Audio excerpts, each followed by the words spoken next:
허락한 줄 오신 여러분들을 환영합니다. 오늘의 설교 주제는 윗셈과 아랫셈의 축복입니다. 한번 따라해 보실까요? 윗셈과 아랫셈의 축복이 있습니다. 오늘날 많은 그리스도인들은 마치 돈을 신앙의 적처럼 생각하는 분들이 있습니다. 그래서 돈은 일만 악의 뿌리다 이렇게 말하는 분들도 있습니다. 잘못된 생각입니다. 여러분들은 돈을 어떻게 생각하십니까? 오늘은 재정에 대한 이야기를 하게 될 것입니다.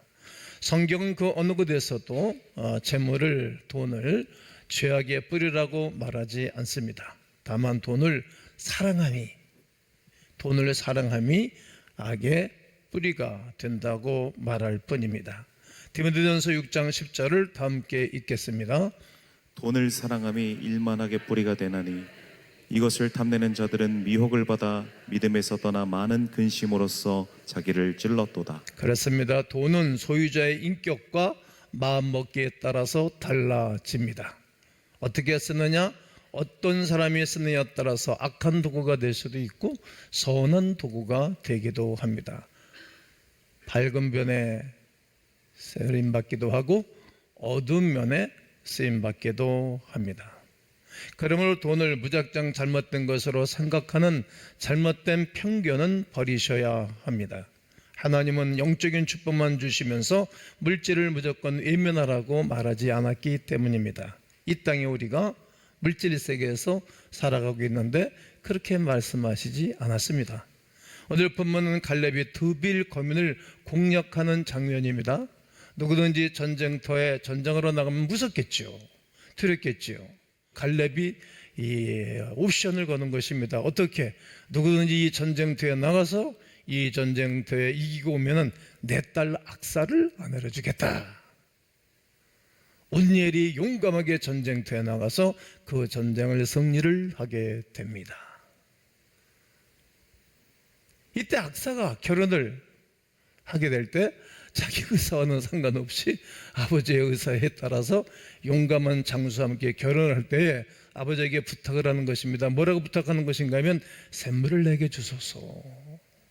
분명하게 구하고 있는 모습을 보게 됩니다. 그래서 때 갈렙이 윗셈과 아랫셈을 그에게 주니라. 오늘 본문 19절의 말씀이 되겠습니다. 그 당시의 셈은 커다란 상속물이었고 부를 상징하는 소중한 부동산이었습니다. 그렇게 최고로 좋은 부동산을 그 딸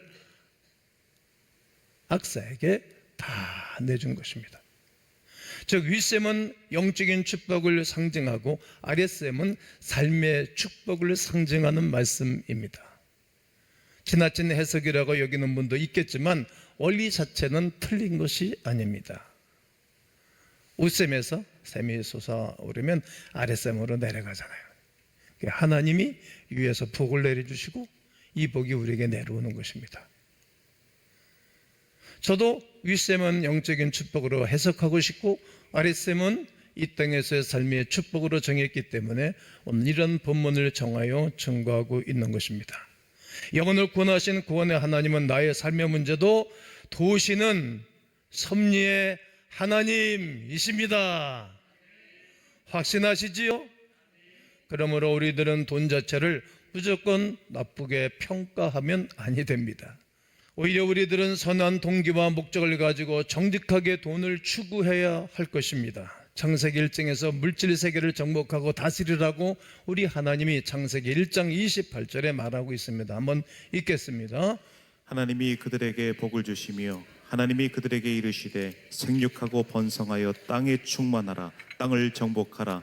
바다의 물고기와 하늘의 새와 땅에 움직이는 모든 생물을 다스리라 하시니라. 아멘. 하나님이 자기 형상처럼 최고의 걸작품을 만들어 놨어요.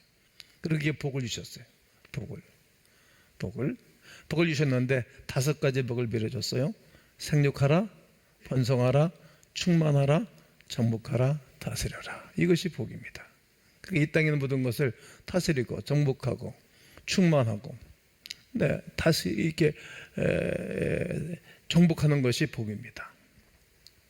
우리들이 명령에 담긴 하나님의 뜻과 마음을 읽으실 줄 알아야 합니다. 지금 믿지 않는 사람들은 자나깨나 돈 생각만 하고 돈 버느라고 아주 열을 올리고 있습니다. 때로 정상적인 방법을 사용하지 않고 잘못된 방법, 또 윤리와 도덕을 넘어선 방법으로 돈을 모으기도 합니다. 그런 것을 보면서 한눈을 팔거나 눈을 딱 감고 외면하면 하나님이 원하시지 않습니다. 기뻐하시지 않습니다. 우리가 경제 용력을 다 뺏긴다면 하나님이 기뻐하시겠습니까? 당신이 지으신 세계에 당신의 백성들에게 허락한 것입니다.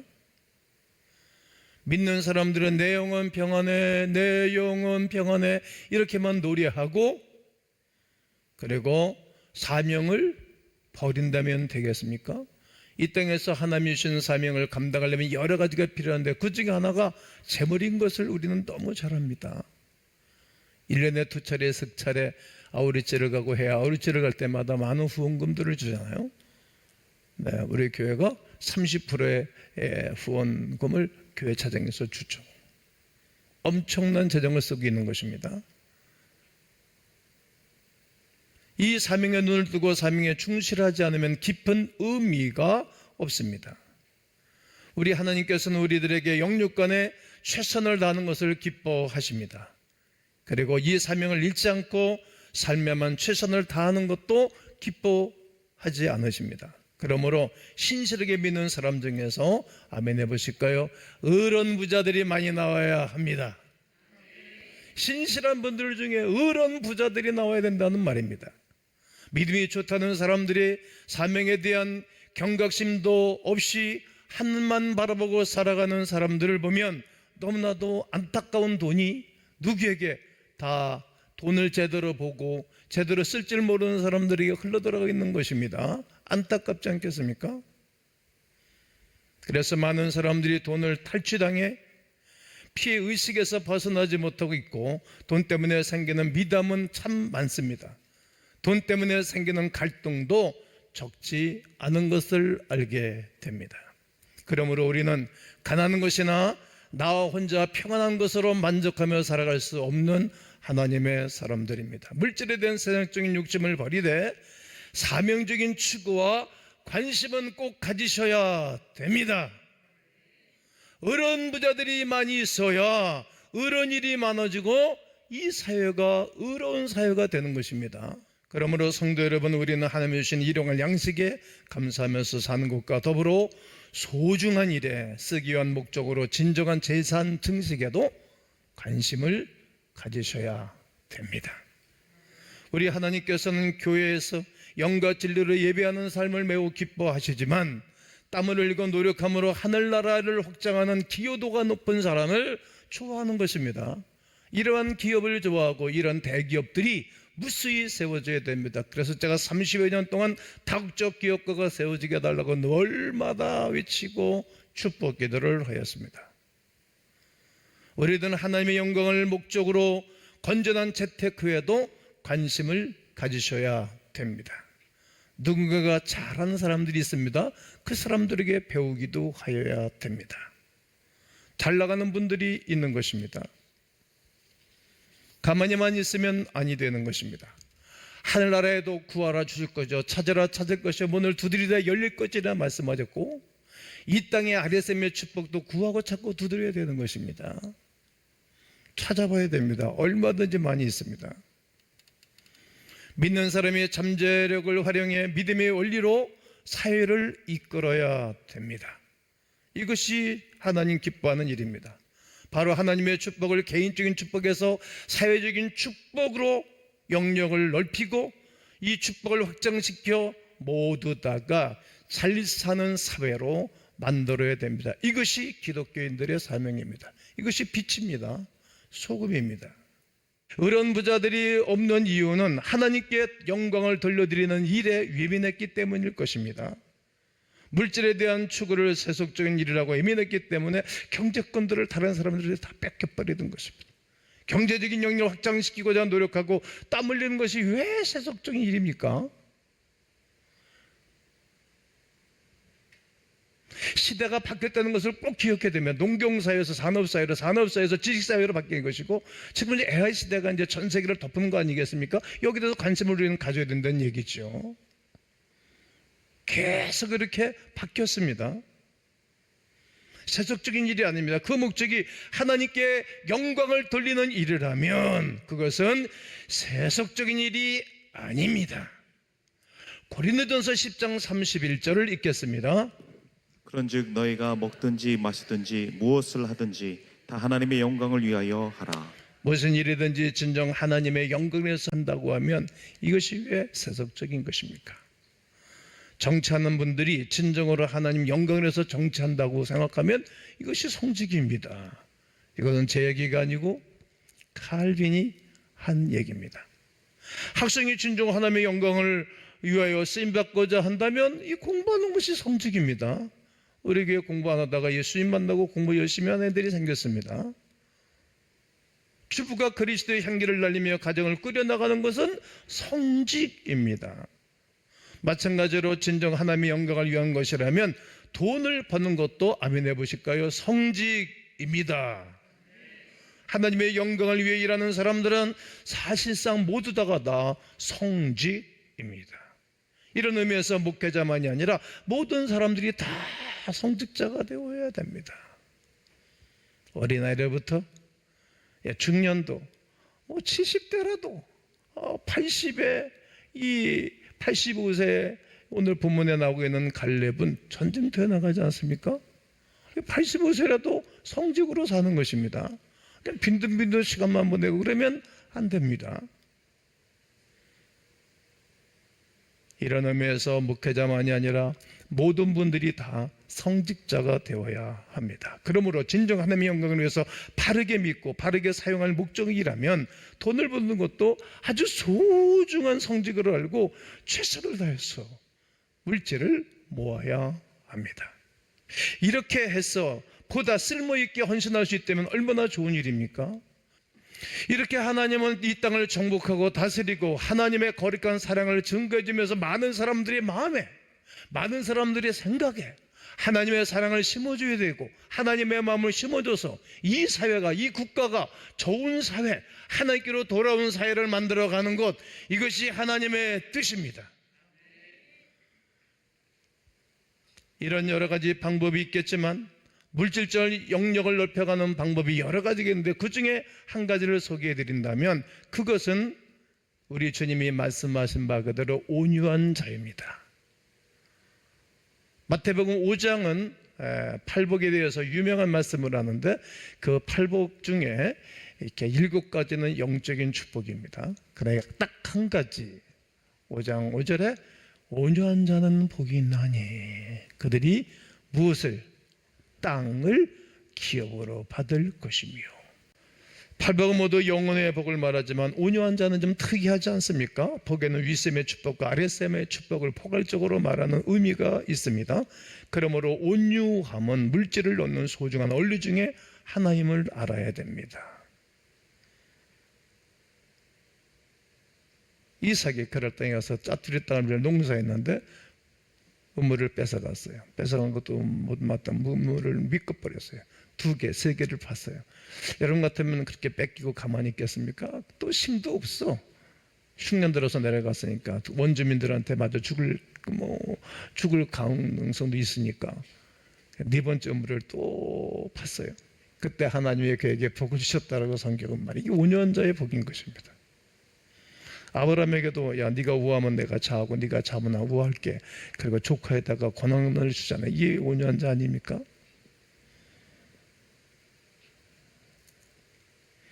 온유함은 물질을 얻는 소중한 원리 중에 꼭 하나입니다. 그러면 어떤 사람들이 이 원리에 대해서 그 고개를 갸우뚱하게 될 것입니다. 온유하면 어떻게 재물을 모으냐? 빼앗기지 않으면 다행일걸. 그래서 시장바닥에서 머리채를 붙잡고 싸우면서 이겨내겠다는 거예요. 악착같이 돈을 모으는 것입니다. 그 악착같이 살면 일시적으로 채울 수는 있을런지 모릅니다. 그러나 그런 식으로 재물을 모으고 난 이후에 사방을 둘러보면 온통 적들 뿐입니다. 좌측을 바라봐도 적이고 우측을 바라봐도 적이고 뒤를 바라봐도 적이고 멀리를 바라봐도 적인 거예요. 그래서 재물이 오래가지 않습니다. 적이 많으면 오래가지 않는 거예요. 정치도 적이 많으면, 정적이 많으면 오래가지 못하는 거예요. 다 드러나면 내가 움직일 때마다 사람들이 편안하고 좋아야 되는 것이지, 내가 움직이고 뭐 이런 것마다 사람이 죽어 나빠져가고 사람들이 힘들면 그 사람은 이제 오래 못 가는 거예요. 그게 역사가 증명해주고 있는 것 아닙니까? 우리 하나님은 보기에, 하나님이시기에 우리들을 가장 좋은 것으로 준비해 놓으셨습니다. 더 나아가 준비한 것을 주시려고 수없는 우리에게 기회를 제공해 주시는 분이십니다. 하나님께서 주신 기회만큼은 우리에게 소중한 자원임을 절대 잊어서는 아니 됩니다. 오늘 같은 설교는 여러분들 오늘 설교를 끝난 다음에 여러분들의 패러다임을 바꾸셔야 됩니다. 한 주간 동안 우리는 저녁에 34주년 맞은 교회가 한 주간 동안 기도하면 됩니다. 저녁에 목이 터져도록 기도하고 땀이 뻘뻘 흘리면서 제가 기도회를 인도했습니다. 그리고 오늘은 RSM의 축복에 대해서 얘기하는 것입니다. 하나님께 주신 기회만큼 우리에게 가장 소중한 자원임을 잊어서는 아니 되는 것입니다. 우리에게도 지식이 자원이고 돈이 자원이고 친구가 자원이고 지식이 자원이고 그리고 건강도 자원입니다. 그런데 그 중에서 가장 위대한 자원은 우리 하나님이 주신 기회입니다. 여러분, 하나님 우리를 이 땅에 태어나게 하셨습니다. 하나님이 야곱은 사랑하고 예수는 미워하였다 말씀하셨습니다. 하나님이 여러분과 나를 사랑해서 하나님에게 부르셨고 하나님의 자녀로서 하늘의 영적인 축복을 허락해 주신 것이며 사랑받은 것이 틀림이 없습니다. 이 땅에 살아가는 기회를 주셨어요. 그리고 우리가 재물을 얻을 기회를 주셨어요. 그리고 그로 말미암아 많은 사람들에게 사랑을 베풀어야 할 기회를 주셨어요. 이 기회가 어떤 분에게는 늦게 오는 분도 있고 어떤 분들에게 일찍 오시는 분들도 계셔요. 이 늦게 온 기회를 어떻게 보면 감사해야 되겠지. 늦게 온 기회가 왜? 일찍 왔으면 우리가 못 알아들을 건데, 일찍 왔으면 우리가 놓쳐버릴 건데, 일찍 왔으면 물을 다 쓸어버리듯이 흘려보낼 것인데 늦게 온 것이 복일 수가 있는 것입니다. 모세에게 기회가 올 때까지는 40년이 걸렸습니다. 그런 사례가 얼마나 많습니까? 그러므로 정작 걱정해야 할 것은 내가 이 기회를 준비하고 수용할 준비가 되어져 있는가, 이것이 더 중요할 것입니다. 그런 준비가 되어있지 않다고 여긴다면 기회는 조금 더 늦게 오는 것이 더 바람직하겠죠. 왜냐하면 놓쳐버리고 흘러버리지 아니할 것이기 때문입니다. 오히려 늦게 오는 것이 큰 축복일 것입니다. 그러므로 중요한 것은 내가 기회를 잘 살릴 수 있도록 준비가 되어 있느냐 하는 것입니다. 그 준비를 위해서 우리에게 필요한 것이 있어야 됩니다. 뭐가 필요할까요? 자기 관리가 필요한 것입니다. 잠언 28장 27절에 우리의 관리입니다. 시작. 가난한 자를 구제하는 자는 궁핍하지 아니하려니와 못 본 채 하는 자에게는 저주가 크리라. 가난한 자를 도와주면은 궁핍하지 않아. 그러니까 도와주면 내가 궁핍하지 않아. 못 본 채 하는 자에게는 저주가 크겠다고 말합니다. 그러므로 자기의 마음을 관리하고 믿음을 관리하고 자기 소명을 관리하셔야 됩니다. 나를 하나님 부르셨지, 부르셔서 은혜를 주셨고 복을 주셨지, 이때 사명 따라 사는 것입니다. 사명이 없는 사람은 의미가 없습니다. 자신의 꿈과 환상을 관리해야 됩니다. 늘 제가 22살의 하나님에게 말씀하신 것을 관리하고 늘 기도하고 설교자가 된 것은 감사하는 건데, 성도들이 설교하는 소리를 듣든 싫든지 좋든지 말할 수 있는 기회가 주어졌잖아요.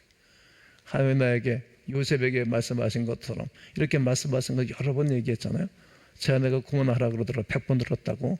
앞으로 200번 더 들어야 됩니다. 300번 더 들어야 됩니다. 자기에게 주신 꿈을 계속 말해야 되는 거거든요. 요셉이 자기에게 주신 꿈을 말했어요. 형제들한테 말했고 부모님한테 얘기하고 또 자기가 그 애굽에 가서도 수없는 사람들이 얘기한 거예요. 옥중에서도 얘기한 거예요. 그 꿈을 얘기하니까 자기 것이 된 거예요. 그대로 된 것입니다.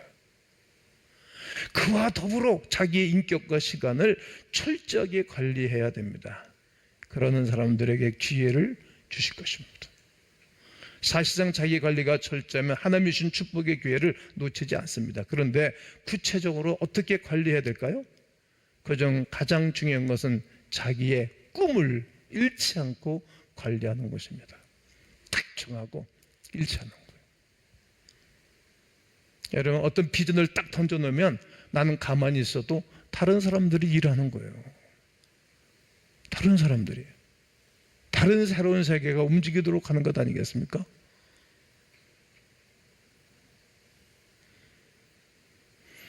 때로 어려운 일이 닥치면 꿈을 깨고 싶은 마음도 있죠. 막 살까?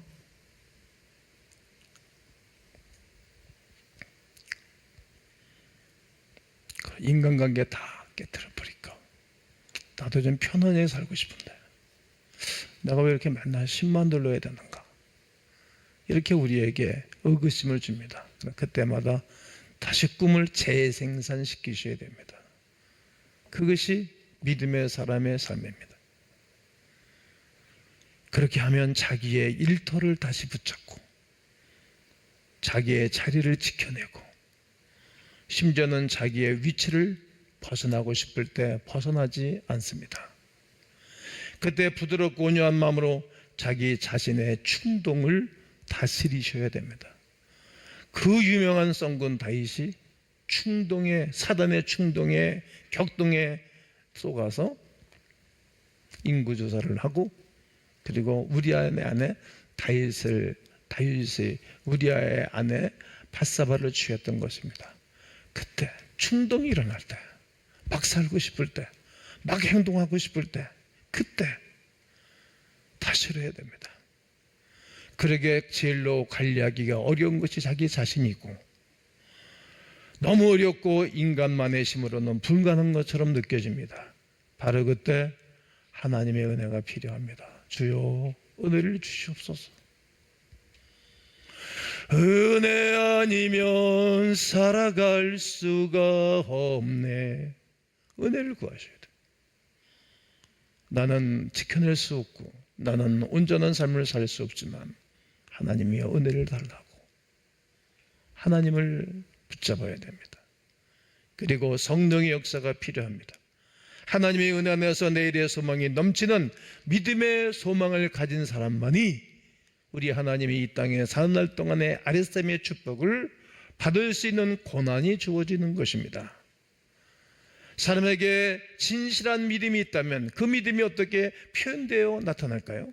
여러 가지 표현 중에서도 믿음을 가진 집약적인 표현을 아마 이런 것일 것입니다. 에레미야서 29장 11절에 여호와의 말씀이니라. 너희를 향한 나의 생각을 내가 아나니 평안이요 재앙이 아니니라. 너희에게 미래와 희망을 주는 것이니라. 평안이 있다. 미래가 있다. 희망이 있다. 세 가지입니다. 여러분, 우리에게는 하나님을 나의 아버지라고 부를 수 있는 고난과 그리고 창조의 하나님이 내 속에 계시다는 것을 압니다. 그러기에 우리에게는 평안이 있는 거예요.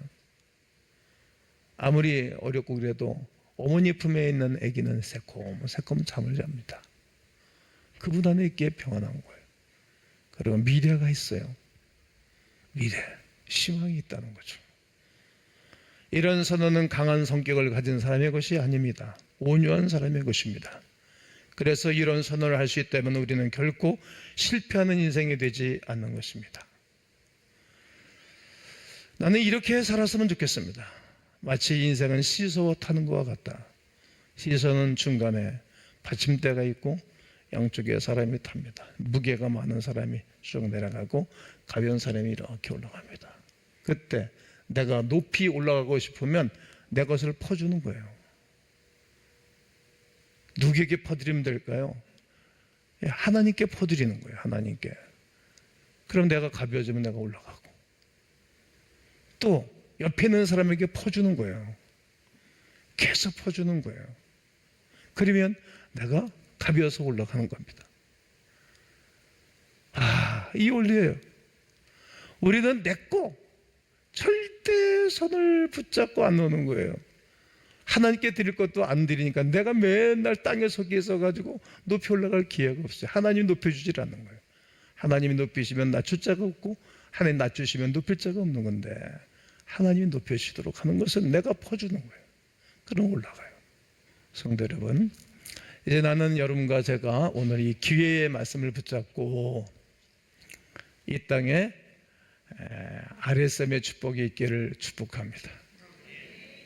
그렇게 사모하시고, 그렇게 관리하시고, 그렇게 선포하시고, 그렇게 믿음으로 살아감으로 전인적인 영적인 하늘의 복과 땅의 기름진 복이 임하는 하나님의 거룩한 백성들이 되시기를 예수님의 이름으로 축원합니다.